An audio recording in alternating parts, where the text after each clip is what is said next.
Hi guys, Alex here. Welcome back to Girl Talk. I've got a little bit of mess and a little bit of drama today for you guys. For today's video, we are going to go ahead and do a Shantopolis world update, and I am super excited because our girl has gone off the rails recently. She's back in Canada. We're getting a lot of car videos, and the drama is good. A change of scenery, some new topics. This is exactly what we needed at this time. We're going to go ahead and talk about her WLS surgery journey. She put up 2 brand new videos. She actually clickbaited, something that people have found a little disrespectful. You can let me know your opinion. There were some rumblings from Pete's. She said that she was going to be leaving YouTube, but then came right back. Really, this video is about what's next for Foodie Beauty. So let's just get right into it. Shall we? All right, you guys, welcome back to our Shantopolis world update. Last we checked in, our girl was back in Canada. Go ahead and watch the previous Girl Talk if you haven't already to get caught up to speed. It was a good one. I don't want to toot my own horn, but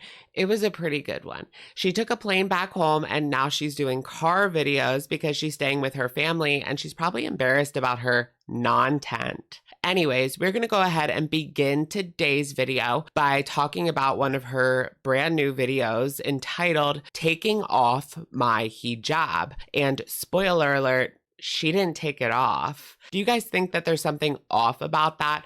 Like, is that something that she should be clickbaiting? I don't know. It's serious for a lot of people. She's been eating a lot of non-halal food now that she's back, so it's no wonder that people are questioning her recent decisions. It feels like a matter of time until she's back to her, quote, old self. She starts off her vlog by saying that videos are the safer option for her. It's not safe for her to go live because she says that people are going to be following her around. When has anyone really followed her around except for Nadia, her Beezer fan, S-Jam, her Beezer fan, and someone that saw her on the street and filmed her, but they weren't following her. They were just an Ottawan that happened to see her walking down the street. I mean, what's wrong with that? She's super paranoid that people are going to try to find her, that they're tailing her. Who's following her? Aside from her creepy Beezers and maybe her ex. I saw on Twix that Natter and Didi are like watching her all the time. They even go back and watch her old videos. Like, that's weird. Natter's her ex and Didi is someone that stole her man. It's funny because at one point, Natter and Didi were begging Chantal to leave them alone. And she has been mentioning them recently, but for the most part, she has left them alone. And they are the ones that continuously speak about her. So they are not welcome in this community. Chantal claims that she is keeping her private life private. We've heard that before. Chantal has made her living talking about her life. So she claims that everything is going to be private. But since she has gotten back in Canada, she has talked about every single thing that she is going to be doing, why she left Kuwait, etc. So it just doesn't make sense. She talks about her 3X shirt. She got a 3X shirt from Maurice's, and a lot of people didn't believe that she was wearing a 3X, but we actually cracked the code on Twix. Somebody said that in Maurice's, the sizes are actually larger, so a 3X is kind of like a 5X in other stores. So she is actually wearing a 3X. It's just from Maurice's. Chantal says that she is not going to be paying Salah's car payment, that the Cherry Tiggo is his car, and people are contradicting themselves by saying that she is broke, but also paying for 2 households, 2 car payments. Wait, there wouldn't be 2 car payments no matter what, because she's already paid off the Kia. It's always been kind of a mystery what Salah actually does, but it does make sense that he would keep it a secret from the community if he is doing anything. I mean, I have my suspicions that maybe he ain't doing much at all, aside from that gaming channel, which is raking in pennies. If he talked about his job, it would only be a matter of hours before somebody contacted the business. This is why we can't have nice things. Chantal talks about her hijab. Even though people expect her to take it off and completely change back into her old self, that's not what she's going to be doing. She says that she has to cover. In regards to her health, she is running into a wall. The wait for a family doctor is 2 to 3 años, and the wait time for the ER is 20 hours. What do you do? Do you have to go and then come back? And how do you know when they call your name? Do you get one of those beepers like at a restaurant? Imagine if you had kidney stones. I remember I went to the ER and I had to wait like 1 hour, and I was wiggling around on the floor, like squirming because it hurt so bad and it felt like torture. That was only 1 hour. Imagine if you had to wait 20 hours without any sort of pain medication. Chantal is on her way to get the Kia fixed. She's not going to be wearing abayas anymore because people don't really wear them in Canada. And her leggings that she is wearing that day, she posted a picture on her community tab. They're basically see-through. All of our theories, according to Chantal, are wrong. And one of those theories being that she's going to eat pork. Who cares? I didn't even see anyone talking about that. Although this next one we discussed heavily, and that is that she is going to go back to schmedibles. Chantal says that she doesn't even want them, and she's trying to turn over a new leaf. But here's the thing. If she continues to do these carefully curated videos, we won't know what kind of vices she's partaking in behind the scenes. Eventually, the goal for her is to live together with Salah again, but that will be a while. This coming in from Apathetic Facts on Instagram. Chantal responded to a comment saying, I'm going to be trying to get WLS, which is about 1.5 years. So yeah, I don't want to be away, but I need to. We're talking about a minimum of 1.5 years that she's going to be in Canada, guys. This return to Canada arc is here to stay. And honestly, I'm here for it. I don't really mind these videos because the live streams, the modest live streams, aren't even that good. The live streams in the past were fun because they were off the wall, but they also got really boring at times too. Like when she would take schmedibles and it got to the point where she could barely speak. She would just lay there on the llama responding to comments, and then there would be like 30 seconds of dead air of her just breathing heavy. I feel like when it comes to the Kuwait arc, season 1 was really good, but season 2 of the Kuwait arc just fell flat. And that does happen. You have an exceptional first season and you're not able to carry that momentum into season 2.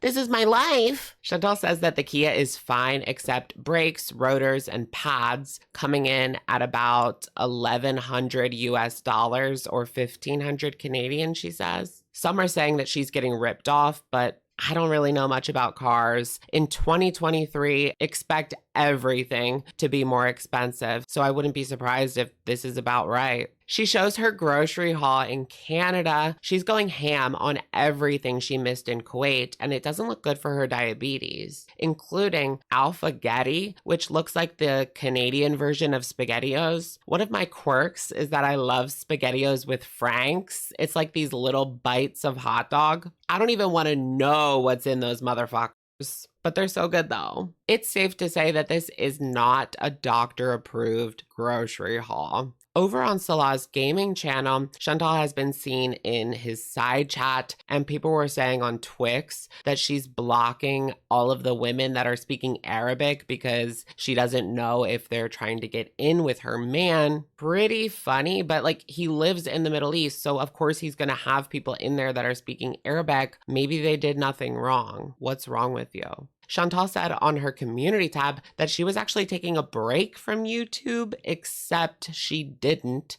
But here's what she had to say just yesterday. Hi guys, I'm having to take a small break from YouTube, but you can still request a video from me on Cameo. It's just a advertisement for her Cameo. I'll explain at a later date. And here she is. You can see the leggings that are basically see-through. Although that bag is kind of cute. Just 5 hours ago, she said, okay, problem solved, so I'm back. So this short-lived break, it wasn't even a break because we're going to talk about her brand new video. I guess something happened, maybe with her phone. Minor technical difficulties. Let's get into this brand new video, this one entitled, Trying to Get Weight Loss Surgery. in Canada. Before we get into it, I did want to briefly discuss Pete's. So people have been saying on Twitter that Pete's kind of hinted that he wants to move out soon, that he's looking for a roommate. They may be talking. We may get Pete's back, which I would be so here for. Pete's views would skyrocket if he was living with her again. Well, maybe that's a bit of an overstatement. Help a guy out, Foodie. At least do a collab with Pete's. Come on.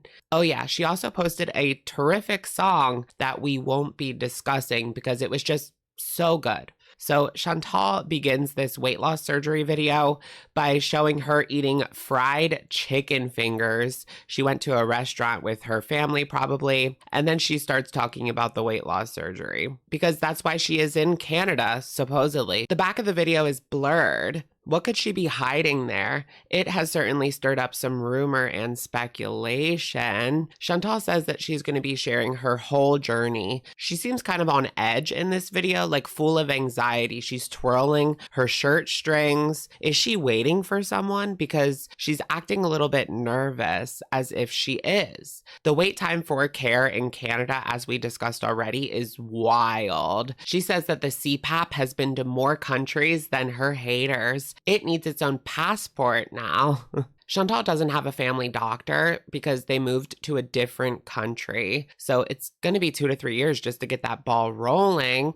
And supposedly she has been calling around, but we will see. It could be a while for sure. She needs a referral from that family doctor, but she can't get that family doctor. A lot can happen and a lot can change in 2 to 3 years. Will her man wait up for her? Get him to Canada, sweetheart. She claims that she will go live soon, so be on the lookout for that. I think that we're going to get a rage. If not now, then soon AF. It's been brewing for weeks. She's been raging on that community tab. People were saying that in the past, she said that weight loss surgery makes you weak, that she wouldn't do it because it was like a cheat code. But now she realizes she can't control herself and she can't do this on her own, so weight loss surgery it is. As Whitey HB would say, she's cheating her way out of weight loss. Kidding. She feels weak herself that she couldn't do this on her own and wishes that she didn't have to have weight loss surgery, but nothing else has worked. I can't help but think that she has never seriously tried any weight loss plan. She gives up so fast. And I know it's not easy, but you have one slip up and then quit. That's not going to work out in the long run. She's speaking to Salah every day, so don't be worried, guys, and family and friends. What friends? Pete's? Pete's arc incoming? The language that she uses sometimes is very telling. She says, I will try to go to all my appointments. What does that mean? You will try? That has been her issue for the longest time. She never follows through on anything, but this time it's more serious than ever. Does she even have 2 to 3 years to wait around for this? Not to mention, that's not 2 to 3 years for weight loss surgery. That's 2 to 3 years just to get a referral. And then usually it takes 1.5 years. So 3.5 years at best. It's going to be 2027 by the time she gets this surgery. And if she doesn't show up to her appointments, her doctors are just going to tell her to f off home. Well, not like that, but she has all of her papers in order with her diabetes diagnosis. She's a little afraid of Ozempic, weary of Ozempic, because people are actually suing the company for getting gastroparesis. I'd be weary of Ozempic too. It's not a miracle, but it did work for you in the past with Coca-Cola. Which one helped more? She's settling in. She's so busy, she says. And this was weird. She admits that one of the big reasons for coming to Canada was to eat the things that she missed having, like the junk she had in her grocery cart from yesterday's video. She wants to do another last hurrah, a fast food funeral / junk food funeral. And get this, she's going to have a story time about all the junk food and why it is comforting for her. Kind of like how she brings up Pizza Hut all the time and talks about her childhood, the things that she would eat. It's just kind of strange. Like, Move on, girl. Why are we telling story times about junk food? She should really be thinking about getting her diet in order right now, especially because the wait time is so long. I don't think she has the time to just eat all of this junk and worry about it later when she gets the WLS. It's not like the WLS is just flipping a switch and everything's easy from that point on. You have to really make sure that you're not eating a lot of these things because it could make you very sick. So things are not looking great, guys. All right, you guys, that's going to be it for today's video. What do you guys think of this junk food funeral? I mean, I'll watch the video. It's just very nostalgic. But do I think it's a good idea? No. Let me know what y'all think in the comments down below. And I will, of course, catch you guys in the, well, the next one. All right. Bye, guys.